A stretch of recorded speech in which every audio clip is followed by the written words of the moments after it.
Assalamualaikum warahmatullahi wabarakatuh. Di samping mah di samping, tapi teu disalempak. Kakuping mah kakuping, tapi teu kompak. Sakali deui Assalamualaikum warahmatullahi wabarakatuh. Innal hamdalillah wassalatu wassalamu ala Rasulillah Sayyidina Muhammad ibni Abdillah wa ala alihi wa sahbihi wa mawalah, amma ba'du. Hadirin anu dipikah hormat, para alim ulama anu jembar ku pangabisa, para kiai anu sugih ku pangarti, para guru anu luhung ku ilmu, para ajengan anu nyicingan dina ginanjar kawilujengan. Tehilap ka bapak-bapak, ibu-ibu, nini-nini, aki-aki, pemuda rawuh pemudi, teka kantun kamurang kalih anu waraninggalih, anu sadaya ku pribados dipikah hormat, rek nu jangkung, rek nu pendek, nu kasep, nu rodek, nu mancung, nu pesek, sadaya ku pribados dipikah hormat, insyaallah ku Allah dimulyakeun.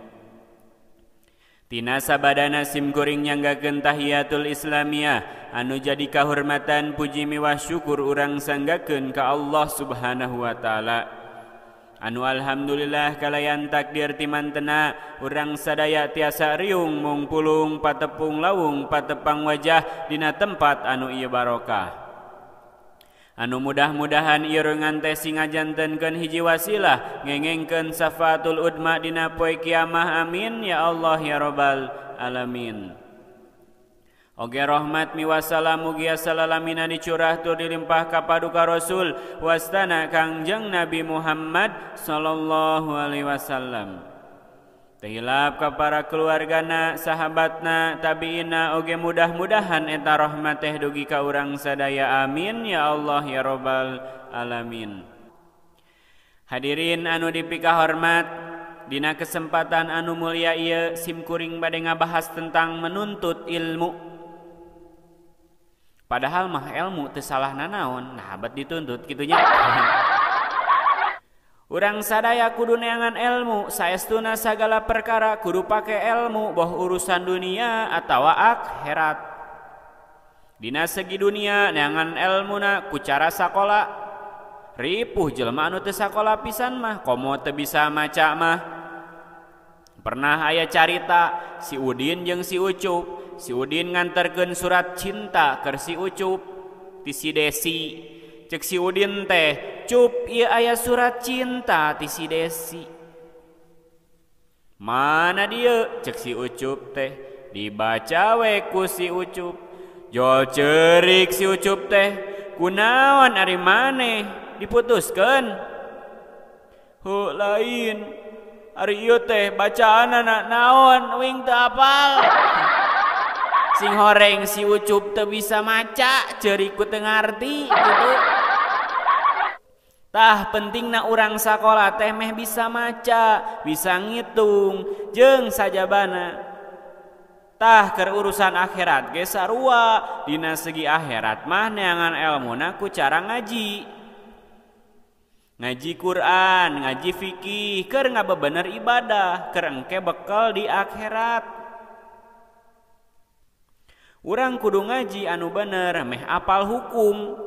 Mana anu menang, mana anu teu meunang, mana anu halal, mana anu haram. Aya carita deui ye. Aya hiji minantu keur dahar jeung mitohana.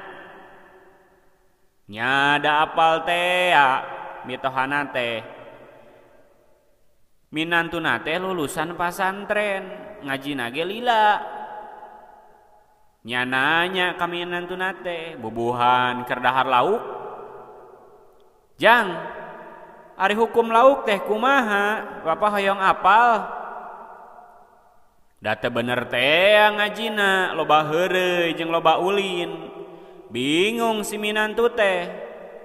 Da pernah teh diajar bahasa Arab saeutik-saeutik, teu apal oge dijawab. Pokna teh kieu, Bapak, hukum lauk teh nyaeta wa halalun piminantu au haramun pimitoha wa cucuki au halalun pimitoha gitu. Naon eta teh artina ujang? Jadi kieu Bapak, ari artina teh hukum lauk teh halal menang keur minantu teu meunang didahar ku mitoha gitu.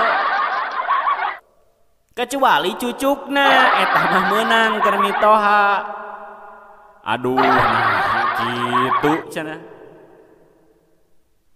Tah pentingna ngaji anu bener teh kitu, meh apal hukum ulah asal-asalan komo ngarang hukum mah. Tah saestuna menuntut ilmu teh wajib keur setiap muslim. Sapertos pidauh Rasul, thalabul ilmi faridatun ala kulli muslimin.